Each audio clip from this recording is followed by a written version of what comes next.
జనులంతా ఈ రకంగా మోహంలో పడి ఆత్మజ్ఞాన సముపార్జన చేయలేకపోవడం చేత సర్వకాల సర్వావస్థలందు కూడా అనవసరంగా దుఃఖిస్తూ ఉన్నారు, వ్యర్థంగా దుఃఖిస్తూ ఉన్నారు అని చెప్తూ ఉన్నాడు. మరి ఈ శోకానికి కారణం ఏమిటి? అజ్ఞానము. పరమేశ్వరుడు మాయను సృష్టించాడు. ఈ పరమేశ్వరుడి యొక్క మాయ వల్లనే మనకి అజ్ఞానము అనేది కలుగుతూ ఉన్నదయ్యా. ఉపనిషత్తుల్లో కూడా ఇదే చెప్పబడింది అని చెప్తూ ఉన్నాడు. ఇక్కడ మనకి ఉపనిషత్తులో చెప్పినటువంటి వాక్యాలు కూడా ఇవే. అదే విషయాన్ని ఇక్కడ ఈ ముని బాలకుడు చెప్తూ ఉన్నాడు.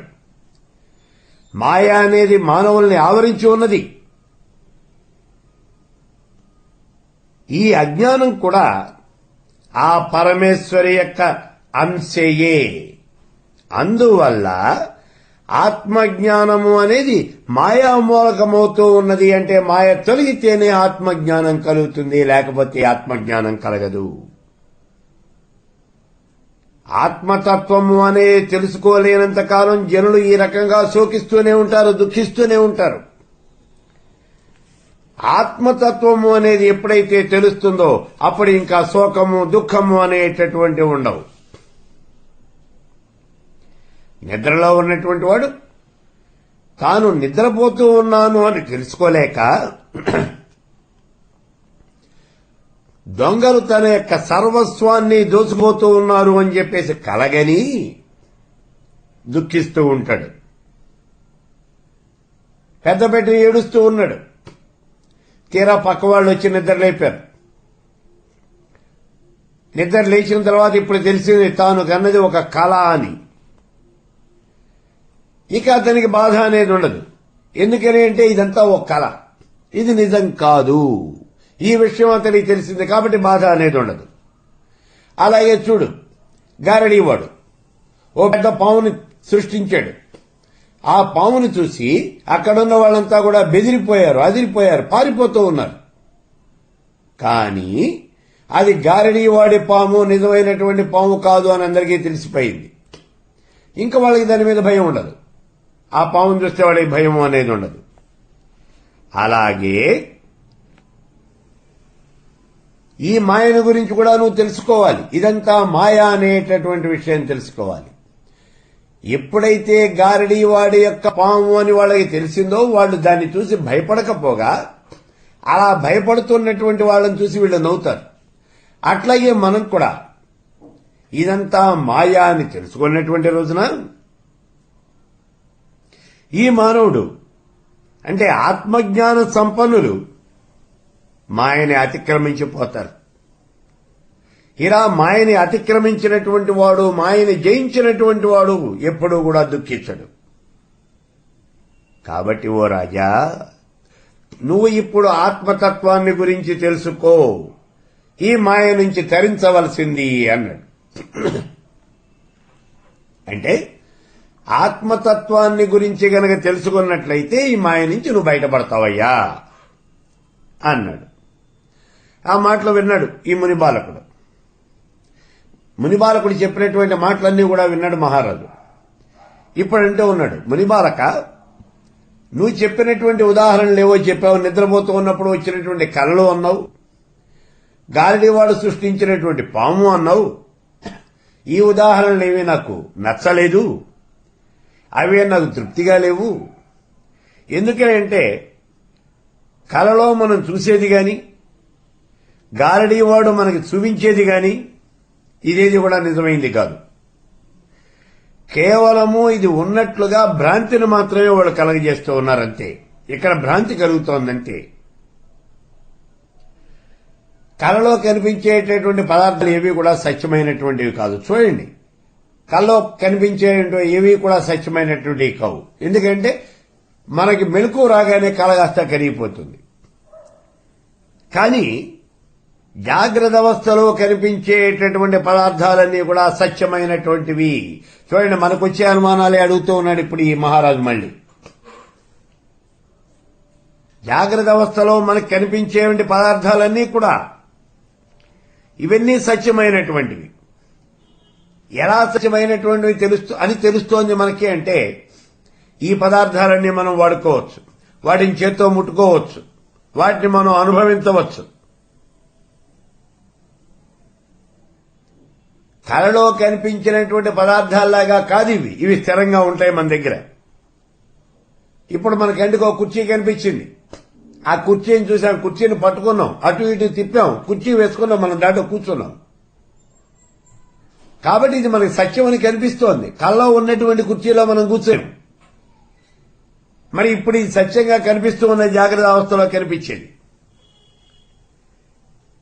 కాబట్టి జగత్తులో ఇక్కడ జాగ్రత్త అవస్థలో కనిపించే వస్తువులన్నీ కూడా కల్లో కనిపించినటువంటి వస్తువుల మాదిరిగా కాకుండా ఇక్కడ స్థిరంగా ఉంటాయి. కాబట్టి అవి లేవు అనేటటువంటి జ్ఞాన రూపమైనటువంటి బాధ, ఈ భావన అనేది వాడికి ఏమాత్రం కూడా ఉండదు. కాబట్టి ఈ జగత్తు కల లాంటిది అని అంటానికి వీల్లేదు. జగత్తు స్వప్నము ఒకటి కాదు. ఇది ఇప్పుడు రాజుగారు తేల్చింది. చాలా జాగ్రత్తగా చూడండి. ఇక్కడ జగత్తంతా కూడా స్వప్నం లాంటిదేను అని చెప్పాడు ఈ మునిపాలకుడు. ఈ జగత్తు స్వప్నం లాంటిది కాదు, నీ ఉదాహరణ తప్పు అని అంటున్నాడు. ఎందుకంట స్వప్నంలో కనిపించినటువంటిది ఆ స్వప్నం చెదిరిపోగానే పోతుంది, దానికి అస్తిత్వం అనేది లేదు. కానీ జాగ్రత్త అవస్థలో ఉన్నటువంటివి ఎక్కడికి పోవు, ఇక్కడే ఉంటాయి, మన కళ్ళెదురుకుండా ఉంటాయి, వాటిని ముట్టుకుంటాం, తాగుతాం, వాటిని అనుభవిస్తాం మనం. కాబట్టి ఇవి సత్యమైనటువంటివి, స్వప్నంలో కనిపించేవి సత్యం కాదు. కాబట్టి స్వప్నము జగత్తు ఈ రెండు కూడా సమానం కాదు అని చెప్పేసి అంటూ ఉన్నాడు. ఆ మాటలు విన్నాడు మునిబాలకుడు. ఇప్పుడు చెప్తూ ఉన్నాడు, ఈ అనుమానాన్ని తీరుస్తూ ఉన్నాడు. చూడండి రాజా, జాగ్రత్తగా వినవయ్యా, నువ్వు మళ్ళీ పొరపాటు పడుతూ ఉన్నావు. కలలో కనిపించేవి ఏవి కూడా నువ్వు అనుభవించలేను అని చెబుతూ ఉన్నావు. చాలా పొరపాటు పడ్డావు నువ్వు కలలో మహారాజు అయ్యావు, నువ్వు గుర్రాన్ని ఎక్కావు, ఆ గుర్రం మీద సవారీ చేసావు, మరి ఇది అనుభవమే కదా. సింహాసనం మీద కూర్చున్నావు. జాగ్రత్త అవస్థలో ఎట్లా అయితే నువ్వు మీ ఇంట్లో కుర్చీలో కూర్చున్నావో అట్లాగే కల్లో కూడా నువ్వు సింహాసనం మీద కూర్చున్నావు, నువ్వు కారు ఎక్కావు, రైలు ఎక్కావు. ఇవన్నీ కూడా నీకు అనుభవంలోకి వచ్చినటువంటివి. కలలో కనిపించే చెట్టు కూడా నీడనిస్తుంది. ఎవరికి నీడనిస్తుంది? జాగ్రత్త అవస్థలో ఉన్నటువంటి వాడికి నీడనివ్వదు, కలలో కనిపించినటువంటి పురుషుడికి నీడనిస్తుంది. కల్లో కనిపించినటువంటి వ్యక్తికి కలలో కనిపించినటువంటి చెట్టు నీడనిస్తుంది, తృప్తినిస్తుంది, అవి పళ్ళు కాస్తుంది, పూలు పూస్తుంది. కాబట్టి కలలో కనిపించినటువంటి పదార్థాలు ఉపయోగం లేదు అని మాత్రం అన్నది, అవి కూడా ఉపయోగపడుతూనే ఉన్నాయి. ఎవరికి? కల్లో ఉన్నటువంటి వాళ్ళకి. నీకు ఉపయోగపడకపోవచ్చు, కల్లో కనిపించినటువంటి వాడు దాన్ని అనుభవించాడు, నువ్వు కూడా అనుభవించావు కల్లో దాన్ని. కాబట్టి ఇవి కూడా స్థిరంగానే ఉన్నాయి అన్నాడు ఈ మునిబాలకుడు. నువ్వు వాటిని అనుభవించావు కాబట్టి ఇవి కూడా జాగ్రత్త అవస్థలో ఉన్నట్టుగానే కలలో కూడా స్థిరంగా ఉన్నాయి అన్నాడు. రాజుకి తృప్తి కలగల. మళ్లీ అడుగుతూ ఉన్నాడు, స్వప్నంలో కనిపించేవన్నీ కూడా జాగ్రత్త అవస్థలో ప్రకాశించటం లేదు, భాషించటం లేదు అంటే కనిపించటం లేదు కదా. మనకి తేడా అనేది కనిపిస్తూ ఉన్నది కదా. మరి జాగ్రత్త ప్రపంచం అంతా కూడా ఆ విధంగా పూర్తిగా భాషించకపోవటం ఇది ఎప్పుడూ లేదే అని అడుగుతూ ఉన్నాడు. అంటే అసలు నేను ప్రశ్న మనకు అర్థమైందా? చూడండి, స్వప్నంలో కనిపించేవన్నీ జాగ్రత్త అవస్థలో భాషించడం లేదు కదా. అంటే స్వప్నంలో ఓ భవనం కనిపించింది మనకి, కళ్ళు తెరిచిన తర్వాత ఆ భవనం ఇక్కడ లేదు కదా. ఇది ఈయన అనుమానం. స్వప్నంలో కనిపించినటువంటిది, స్వప్నావస్థలో నీ కంటికి కనిపించినటువంటిది జాగ్రత్త అవస్థలో నీకు కనిపించడం లేదు కదా, అది ఇక్కడ లేదు కదా. అది ఈయన అనుమానం. మరి ఇంకో మాట ఉన్నాడు, జాగ్రత్త అవస్థలో ఇక్కడ భవనం కనిపిస్తోంది అంటే ఇక్కడ భవనం అనేది నీ ఎదురుకుండా ఉంది, నువ్వు నిద్రపోయినా ఈ భవనం ఉంది, మేల్కున్నా ఈ భవనం ఉంది. కానీ స్వప్నంలో కనిపించినటువంటి భవనం అలా లేదు కదా, అది స్వప్నంలోనే ఉంటుంది, జాగ్రత్త అవస్థలోకి వచ్చేప్పటికి ఉండటం లేదు కదా. ఇది అనుమానం. ఈ అనుమానాన్ని నివృత్తి చేస్తున్నాడు ఈ మునిబాలకుడు. ఇప్పుడు ఏమయ్యా ఇక్కడ అవస్థ అనేది తేడా ఉంది, స్వప్నంలో కనిపించేటటువంటిది జాగ్రత్త అవస్థలో ఉండదు, జాగ్రత్త అవస్థలో కనిపించేది సుషుప్తిలో ఉండదు, ఒక అవస్థలో కనిపించేది ఇంకో అవస్థలో ఉండదు. ఇక్కడ ఈనాడు ఉన్నటువంటి ఈ జగత్తు, ఈ ప్రపంచమే రేపు కూడా ఉంటుంది. అందుకనే అది నిన్నటి వస్తువే అని మనం అనుకుంటూ ఉన్నాం. ఇవాళ మన ఇంట్లో ఉన్నటువంటి కుర్చీనే రేపు కూడా ఇక్కడ ఉంటుంది. కాబట్టి ఈ కుర్చీ ఎక్కడిది అంటే ఇది మా తాతగారు చేయించారండి, అప్పటి నుంచి మా ఇంట్లోనే ఉన్నది ఈ కుర్చీ అని చెప్పుకుంటూ ఉన్నాం మనం. మరి స్వప్నంలో ఉన్నటువంటి ఈ కనిపించినటువంటి పదార్థాలు ఈ రకంగా జాగ్రత్త అవస్థలో ఇక్కడ కనిపించడం లేదు కదా అనేటటువంటిది నీ సందేహం. ఇప్పుడు ఇలా ఇవన్నీ కూడా ఎడతెగకుండా అంటే ఇలా కంటిన్యూగా ఉండటం అనేటటువంటిది ఇది నిజం కాదయ్యా. ఎందుకనంటే స్వప్న వృత్తాంతం కూడా మరునాటికి మళ్ళీ అది అనువృత్తం అనువ్యక్తము అనేది అవుతూనే ఉన్నది. అయితే అది నిన్నటిది అని మర్నాడు అనుకుంటాం. నిన్న నాకు కల వచ్చింది, ఆ కల్లో ఇట్లా కనిపించింది అని మర్నాడు అనుకుంటాం మనం. అలాగే నిన్నటి సత్యమే ఇది అని మనకి అనిపించదు కదా. ఇది ఎక్కడ అనుభవంలో లేదు అని అంటూ ఉన్నాడు ఈ మునిబాలకుడు. అయితే జాగ్రత్త అవస్థలో మాత్రం ఇది నిన్నటిదే అని చెప్పేసి ఎక్కడుంది, ఎలా అనిపిస్తోంది, ఎక్కడ అనిపిస్తోంది? క్షణికమైనటువంటి భావాలు, క్రియ అంటే ఏదైనా పని, ఇలాంటి క్షణికమైనటువంటి భావాలు ప్రతి క్షణము కూడా నశించిపోతూనే ఉంటాయి. కాబట్టి ఇది నిన్నటిది అని చెప్పేసి మనకు కనిపించదు. ఎప్పుడు కూడా కొత్త వస్తువులే మనకి ప్రకాశిస్తూ ఉంటాయి. అంటే రాజు మళ్లీ అడుగుతున్నాడు, అదేమిటయ్యా క్షణికమైనటువంటి వస్తువులే నశించిపోతాయి, అవి ఇలా కంటిన్యూగా ఉండవంటే వాటికి అనువృత్తి అనేటటువంటిది లేదు. అనువృత్తి లేకపోవటం, అనువృత్తి అంటే ఎడదెగకుండా ఉండటం, అలా కంటిన్యూగా ఉండటాన్ని అనువృత్తి అని అంటారు. క్షణికమైనటువంటివే నశించిపోతాయి, వాటికి అనువృత్తి అనేది లేదు అని మీరు చెబుతూ ఉన్నారు. ఇంతవరకు బాగుంది. మరి స్థిరంగా ఉండేటటువంటి పర్వతాలు, సముద్రాలు ఇవన్నీ కూడా గతంలో ఉన్నదే కదా, ఇప్పుడే కొత్తగా వచ్చినవి కాదుగా. ఈ పర్వతం ఇదిగో మా ఇంటి ఎదురుకుండా ఈ పర్వతం ఉంది, ఇదేం కొత్తగా రాలేదు. అక్కడ చివర ఊరి చివర ఉన్నటువంటి నది అదేం కొత్తగా రాలేదు. అవన్నీ చాలా రోజుల నుంచి ఉన్నవే, గతంలో ఉన్నవే. మరి ముందు కాలంలో కూడా ఉంటాయి కదా, ఇదే అనువృత్తం ఉండటం అంటే గతంలో ఉన్నాయి, ఇప్పుడున్నాయి, ఇక ముందు కాలంలో కూడా ఉంటాయి. మరి అలా ఉంటాయి కదా, అంటే జాగ్రత్త అవస్థలో ఇవన్నీ కూడా అనువృత్తం అవుతూ ఉన్నాయి కదా, స్వప్నంలో అనువృత్తం కావు కదా. అంటే మహారాజా అలా కాదయ్యా, కల్లో కూడా మనకి చిన్న కళలు పెద్ద కళలు అని చెప్పే తేడా ఉంది చూడు. ఒక్కసారి పెద్ద పెద్ద కళలు వస్తాయి మనకి, కొన్ని సంవత్సరాల పాటు కాలం గడిచిపోతుంది కల్లోనే.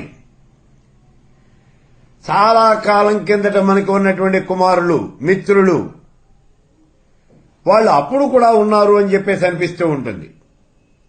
ఇది సహజంగా మనకు వచ్చేటటువంటి అనుభవమేనయ్యా. ఈ సమాధానం విన్నాడు రాజు. కానీ మళ్లీ అడుగుతూ ఉన్నాడు, కల్లో కనిపించినటువంటి మిత్రులు, పుత్రులు నిజం కాదు కాబట్టి అవి అనువ్యక్తం అవుతూ ఉన్నాయి అని అనటం కూడా నిజం కాదు కదా. ఈ అనువృత్తి అనేది అవి అవవు కదా. ఎందుకనంటే వాళ్ళెవరూ నిజం కాదు కదా. మరి వాళ్లే ఇలా ఈ అనువృత్తి అవుతూ ఉన్నారు అంటే ఎడతెగకుండా ఉన్నారు అని చెప్పేసి అంటాం కూడా నిజం కాదు కదా. రాజా, అట్లా అయితే ఈ జగత్తులో స్థిరంగా ఉన్నట్టు కనిపించేది కూడా అసత్యమే అవుతుందయ్యా. అంధపరంగా వచ్చేటటువంటి విశ్వాసాలన్నీ కూడా వదిలిపెట్టి, గుడ్డి నమ్మకాలు వదిలిపెట్టి సూక్ష్మమైనటువంటి దృష్టితో నువ్వు పరిశీలించు ఒక్కసారి. ఓ రాజా, ఈ శరీరం, ఈ వృక్షాలు, ఈ నదులు, పర్వతాలు ఇవన్నీ కూడా క్షణభంగురాలు. క్షణక్షణం వీటి రూపము అనేది మారిపోతూ ఉంటుంది. ఉదాహరణకి మీ ఇంటి ఎదురుకుండా ఉన్నటువంటి చెట్టును తీసుకో. ఈ చెట్టు ఇవాళ చిగిర్చింది, అన్ని చిగుళ్లే ఉన్నాయి. కొద్ది రోజులు పోయేప్పటికి ఈ చిగుళ్లన్నీ కూడా పెద్దవైపోయి ఆకులైనాయి. ఆ తర్వాత మొగ్గలు వేసింది, పూలు వచ్చినాయి, కాయలు కాచినాయి. పూలన్నీ నేల మీద రాలిపోయినాయి, కాయలన్నీ నేల మీద రాలిపోయినాయి, ఆకులన్నీ రాలిపోయినాయి, చెట్టు మళ్లీ మూడబోయింది. కాబట్టి ఈ సృష్టి అనేది క్షణక్షణం మారిపోతూనే ఉంటుంది. అలాంటప్పుడు ఆ అనువృత్తి అసత్యం కాదు అని చెప్పడానికి ఏమీ లేదయ్యా. ఇది కూడా అసత్యమే అని చెప్పాలి మనం, అదే సత్యం కాదు. ఈ శరీరంలోనే గాని పర్వతాలు మొదలైనటువంటి వాటిల్లో మార్పు రాదు అని చెప్పడం కూడా నిజం కాదు. మనం ఏమనుకుంటామంటే శరీరంలోనే మార్పు వస్తుందండి, పర్వతాల్లో మార్పు ఎక్కడ వస్తుంది అని అనుకుంటాం. లేదు, పర్వతాలు, కొండలు అన్నీ కూడా మారుతూనే ఉంటాయి. ఎందుకని అంటే వాటి పక్కన ఉన్నటువంటి సెలయేళ్లన్నీ కూడా ప్రవహిస్తూ ఉంటాయి. ఈ సెలయేళ్లు ప్రవహించడం చేత ఆ నీటి ప్రవాహానికి పర్వతం యొక్క రాళ్లన్నీ కూడా అరిగిపోతాయి, రాళ్లు బద్దలైపోతాయి.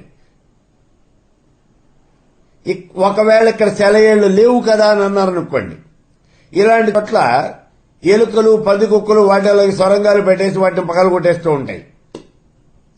చెదలు వాటిని తవ్వేస్తూ ఉంటాయి. దీనివల్ల రాళ్లు కుంగిపోతూ ఉంటాయి. ఒక్కొక్కసారి పర్వతాలు పెరుగుతూ ఉన్నాయి అని అంటారు చూడండి, అలాగే పర్వతాలు నేలలోకి దిగిపోతూ ఉన్నాయి అని కూడా అంటారు.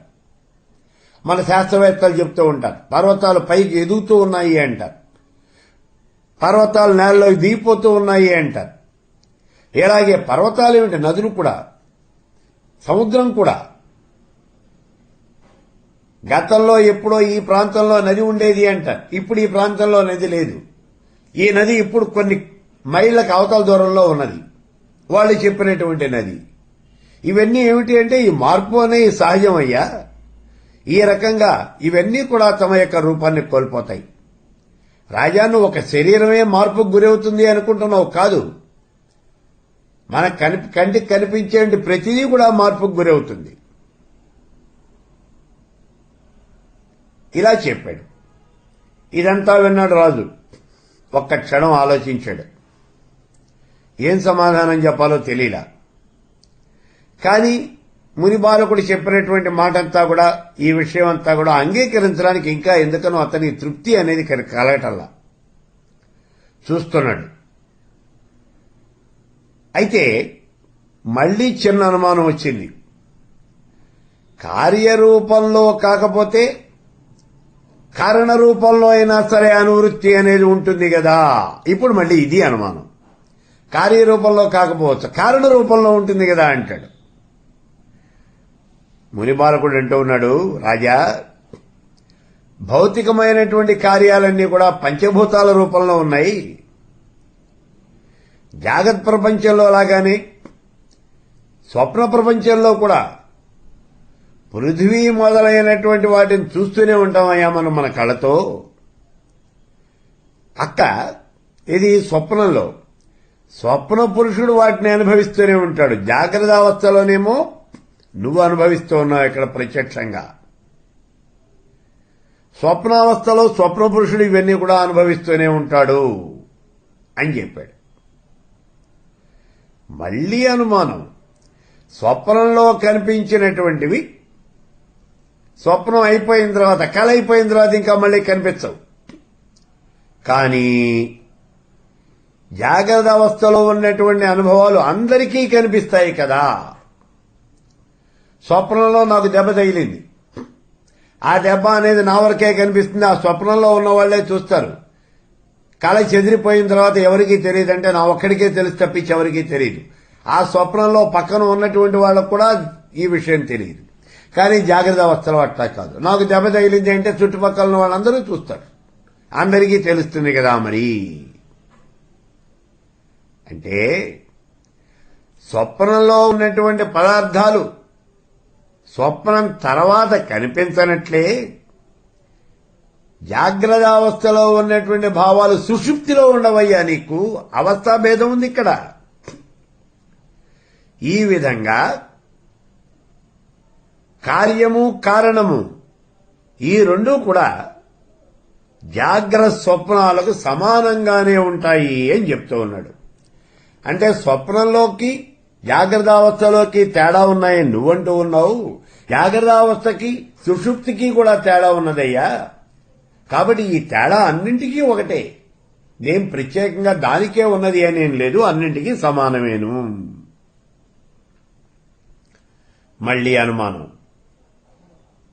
జాగ్రత్త అవస్థలో నేను మేలుకొని ఉన్నాను అని చెప్పేసి అనుకుంటాం, మరి స్వప్నావస్థలో అట్లా అనుకోం కదా, నేను మేలుకొని ఉన్నాను అని అనుకోం కదా.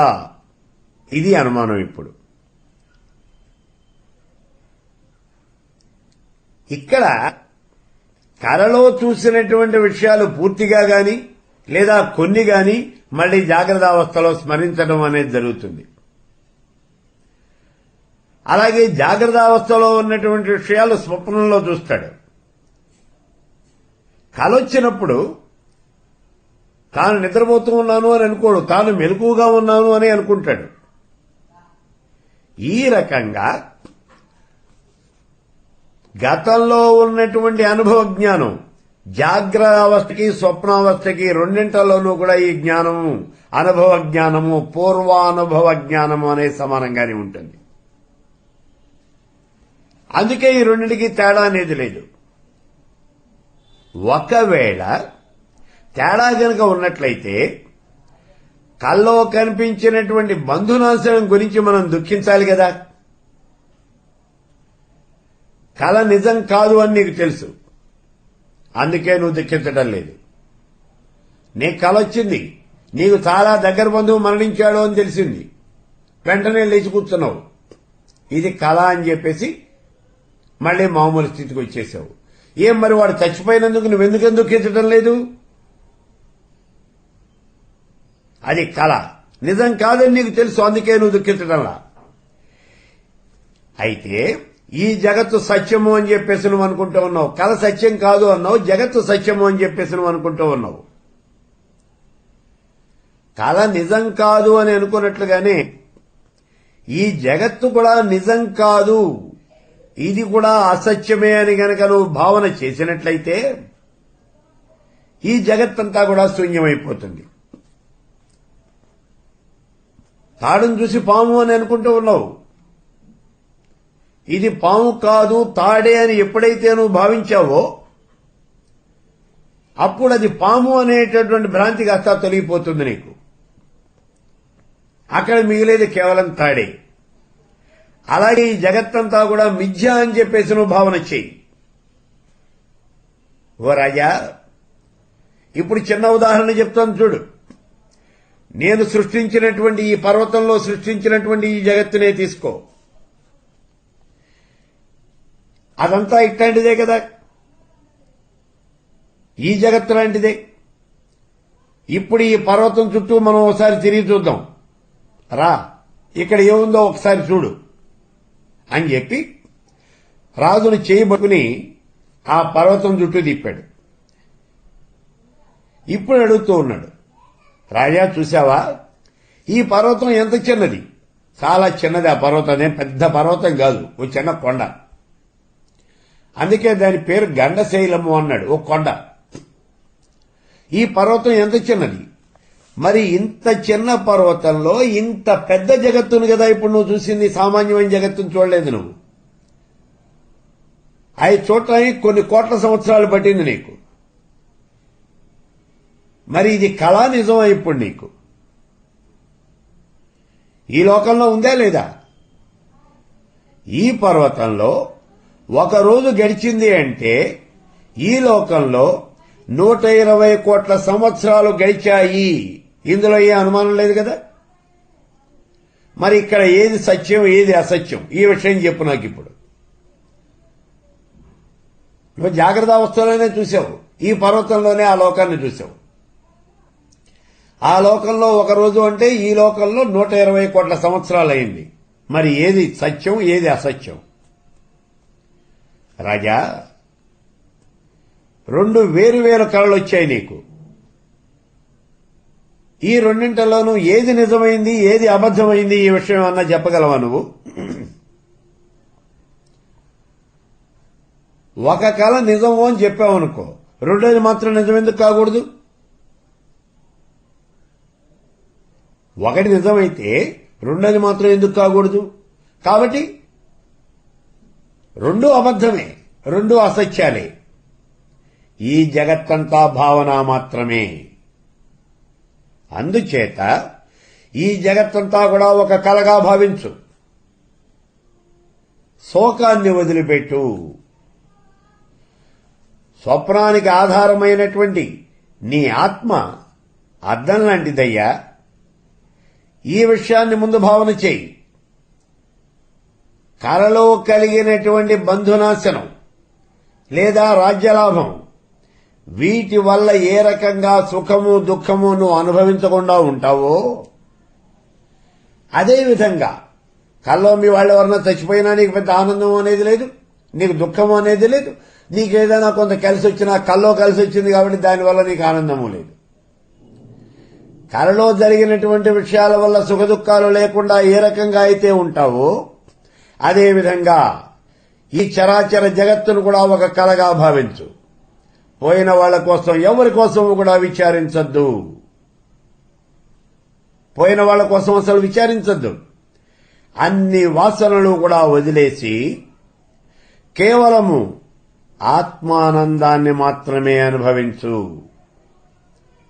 ఈ చరాచర జగత్తంతా కూడా భావన మాత్రమే, అంతకన్నా ఇక్కడ ఏమీ లేదు.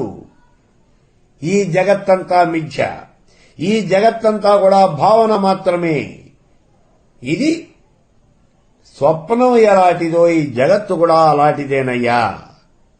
అంటే ఈ జగత్తు భావన మాత్రం తప్పించి ఇక్కడ ఏమీ లేదు అంటూ ఈ జగత్తంతా కూడా మిథ్య అని ఉపదేశించాడు ఈ 13వ అధ్యాయంలో ఆ తంగణ పుత్రుడు ఈ మహాసేనుడు అనేటటువంటి రాజుకి.